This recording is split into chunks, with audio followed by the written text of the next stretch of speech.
the President of the United States.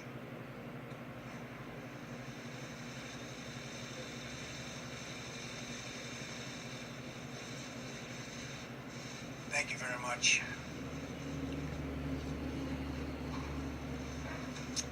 I just wanted to begin by mentioning that the nominee for Secretary of the Department of Labor will be Mr. Alex Acosta.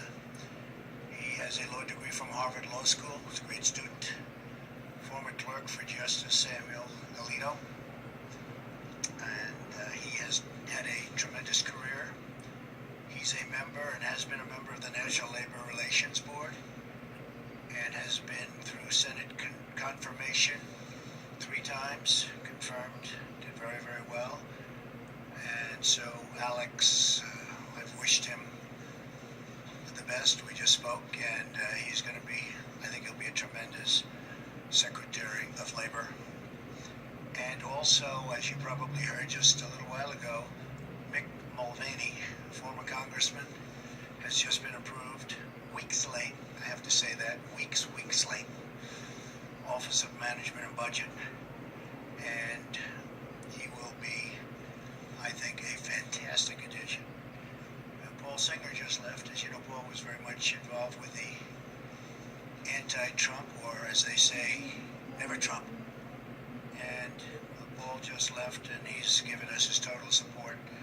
And it's all about unification. We're unifying the party, and hopefully we're going to be able to unify the country. It's very important to me. I've been talking about that for a long time, but it's very, very important to me. So I want to thank Paul Singer for being here and for coming up to the office. He was a very strong opponent, and now he's a very strong ally, and I appreciate that. I think I'll say a few words, and then we'll take some questions. And I had this time, we've been negotiating a lot of different transactions to save money on contracts that were terrible, including airplane contracts that were out of control and late and terrible, just absolutely catastrophic in terms of what was happening. And we've done some really good work. We're very proud of that. And then right after that, you prepare yourselves. We'll do some questions. Unless you have no questions, that's always a possibility. I'm here today to update the American people on the incredible progress that has been made in the last 4 weeks since my inauguration. We have made incredible progress. I don't think there's ever been a president elected who in this short period of time has done what we've done. A new Rasmussen poll, in fact, because the people get it. Much of the media doesn't get it. They actually get it, but they don't write it. Let's put it that way. But a new Rasmussen poll just came out just a very short while ago, and it has our approval rating at 55% and going up. The stock market has hit record numbers, as you know, and there has been a tremendous surge of optimism in the business world, which is, to me, means something much different than it used to. It used to mean, oh, that's good. Now it means that's good for jobs. Very different. Plants and factories are already starting to move back into the United States, and Big League, Ford, General Motors, so many of them. I'm making this presentation directly to the American people with the media present, which is an honor to have you. This morning, because many of our nation's reporters and folks will not tell you the truth and will not treat the wonderful people of our country with the respect that they deserve. And I hope going forward we can be a little bit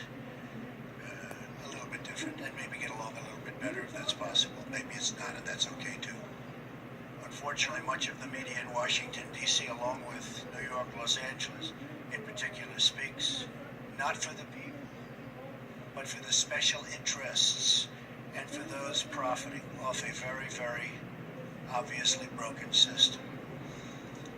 The press has become so dishonest that if we don't talk about it, we are doing a tremendous disservice to the American people. Tremendous disservice. We have to talk about it to find out what's going on, because the press honestly is out of control. The level of dishonesty is out of control. I ran for president to represent the citizens of our country. I am here to change the broken system so it serves their families and their communities well. I am talking and really talking on this very entrenched power structure. And what we're doing is we're talking about the power structure. We're talking about its entrenchment.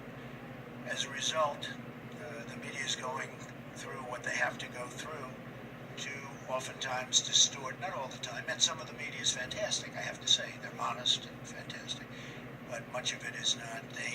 The distortion, and we'll talk about it, you'll be able to ask me questions about it. But we're not going to let it happen, because I'm here again to take my message straight to the people. As you know, our administration inherited many problems across government and across the economy. To be honest, I inherited a mess. It's a mess. At home and abroad. A mess. Jobs are pouring out of the country.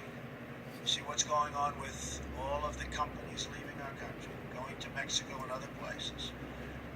Low pay, low wages, mass instability overseas, no matter where you look.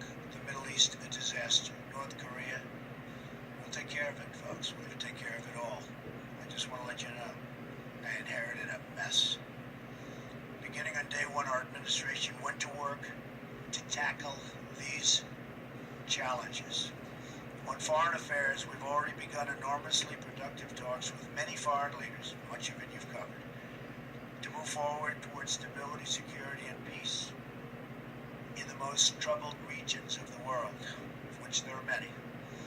We've had great conversations with the United Kingdom and meetings, Israel, Mexico, Japan, China, and Canada.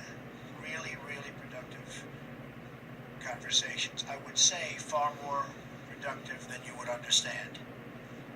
We've even developed a new council with Canada to promote women's business leaders and entrepreneurs.